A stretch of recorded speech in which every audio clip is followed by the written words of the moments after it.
ভারত পাকিস্তানে হামলা করার পর রিসেপ তাইয়িপ এরদোগান ভারতের বিপক্ষে যেয়ে পাকিস্তানের পক্ষে দাঁড়িয়ে যে কথা বললেন সেটা অত্যন্ত গুরুত্বপূর্ণ একটি কথা এবং এরদোগানের এই কথাটা ইতোমধ্যে পাকিস্তানে ব্যাপকভাবে প্রচার করা হচ্ছে এবং পাকিস্তানিদের ভিতরে তিনার যে কতটা সমর্থন এবং এই কথাটা পাকিস্তানিরা যে কতটা খুশি হয়েছে সেটা কিন্তু অত্যন্ত আনন্দের সাথে তারা প্রচার করছে।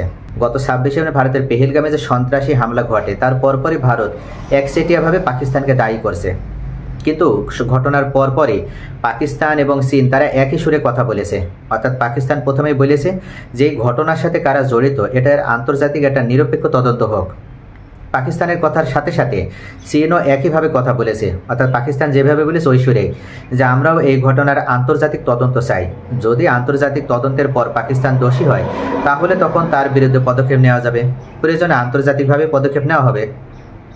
চীন পাকিস্তানের পর তুরস্ক একই সুরে কথা বলেছিল, অর্থাৎ তুরস্কের প্রেসিডেন্ট রিসেপ তাইয়িপ এরদোগানও বলেছিলেন যে ভারতের উচিত হবে পাকিস্তানকে একচেটিয়াভাবে দায়ী না করে বা অন্ধভাবে দায়ী না করে এই ঘটনার একটা সুষ্ঠু তদন্ত করা। প্রয়োজনে তদন্তের জন্য আন্তর্জাতিকভাবে যদি কোনো সাহায্য সহযোগিতার প্রয়োজন হয় তাহলে তুরস্ক সেই সহযোগিতা করতে রাজি আছে এবং তদন্তের পর যদি পাকিস্তান দায়ী হয় তাহলে তখন পাকিস্তানের বিরুদ্ধে ভারত একা নয়, আমরা সকলে মিলে পাকিস্তানের বিরুদ্ধে পদক্ষেপ নেব। কিন্তু ভারত ঘটনার পরপর একচেটিয়াভাবে পাকিস্তানকে দায়ী করেছে এবং পাকিস্তানের বিরুদ্ধে তারা ব্যাপক আকারে মিসাইল হামলা করেছে।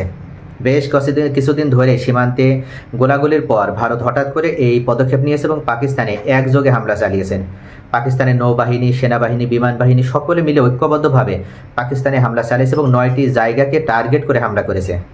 তবে ভারত পাকিস্তানে যে জায়গাকে টার্গেট করে হামলা করেছে সেই হামলাগুলোর পেছনে দেখা যাচ্ছে যে প্রচুর বেসামরিক লোক হতাহত হয়েছে।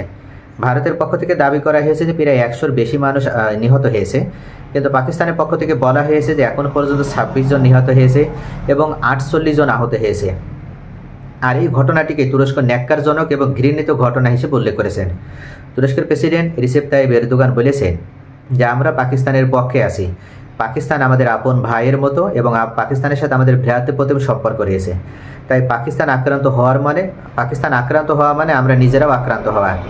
এবং আমাদের যে দেশ, আমাদের যে তুরস্ক দেশ, এই তুরস্ক দেশে শুরু হয়েছে পাকিস্তান থেকে। তাই আমরা মনে করি যে পাকিস্তানের উপরে যদি কোনো পদক্ষেপ আসে তাহলে সেজন্য আমরা তুরস্কের বিরুদ্ধেই পদক্ষেপ নেওয়া হয়েছে। যেহেতু অন্যায়মূলকভাবে ভারত এই পদক্ষেপ নিয়েছে তাই অবশ্যই ভারতকে এর জন্য সমুচিত জবাব দেওয়া হবে এবং ভারতকে অবশ্যই এর জন্য জবাবদিহি করতে বাধ্য করা হবে। মূল কথা যে তুরস্কের পক্ষ থেকে আরও বলা হয়েছে যে পাকিস্তান যেন সবসময় চিন্তামুক্ত থাকে এবং পাকিস্তানের উপরে যদি ভারত সর্বাত্মক যুদ্ধ চাপিয়ে দেওয়ার চেষ্টা করে তাহলে অবশ্যই তুরস্ক পাকিস্তানের পক্ষে থাকবে এবং প্রয়োজনে পাকিস্তানের পক্ষ থেকে তারা ভারতের বিরুদ্ধে যুদ্ধে নামবে এবং এই যুদ্ধে তুরস্ক থেকে যুদ্ধ সামগ্রী প্রেরণ করা হবে, সেনাবাহিনী পাঠিয়েও প্রয়োজনে পাকিস্তানের সাথে তারা ভারতের বিপক্ষে যুদ্ধ করতে রাজি আছে। তো রিসেপ তাইয়িপ এরদোগানের এই কথা অনুযায়ী পাকিস্তান অনেকটা আশ্বস্ত হয়েছে এবং পাকিস্তানের পক্ষে বর্তমানে অন্তত একটি মুসলিম রাষ্ট্র হিসেবে যে তুরস্কে তার পাকিস্তানের পক্ষে দাঁড়িয়েছে এটাতে পাকিস্তানের জনগণ, পাকিস্তানের প্রধানমন্ত্রী, সেনাবাহিনী সহ সকলেই সাধুবাদ জ্ঞাপন করেছেন এবং সকলেই তুরস্কের প্রতি কৃতজ্ঞতা জানিয়েছে।